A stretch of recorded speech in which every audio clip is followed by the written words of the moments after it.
With Ireland holding the rotating EU presidency in the second half of next year, Commissioner Magnus Brunner was partly visiting to discuss Irish priorities and preparation. But just a few weeks before taking the presidency, Ireland has other projects to tackle, including coming into line with the EU's new collective rules around managing asylum cases. The Migration and Asylum Pact, effective from next June, requires a 12-week turnaround for applications from so-called safe countries.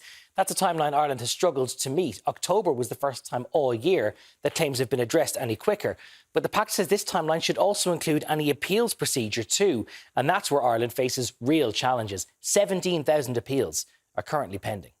Nonetheless, the European assessment is broadly positive, particularly after the Commissioner was given a guided tour of what is now an accommodation centre in Citywest. The whole system, as we saw, and the way it is organised was just very professional and very human as well. So it's a very good mixture, I would say, and I think as I said, it's a very good example for the rest of Europe. Another factor that could influence Ireland's system to meet those timelines is any spillover effect from changes in Britain.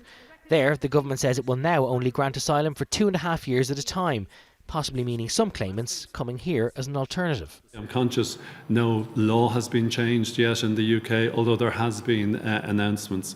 But if the announcements lead to changes in migratory flows, well, that's something I'm going to have to consider and discuss with my government colleagues. Ministers will consider further changes to asylum law on Wednesday, including restricting family reunifications for successful refugees unless they can provide their own accommodation.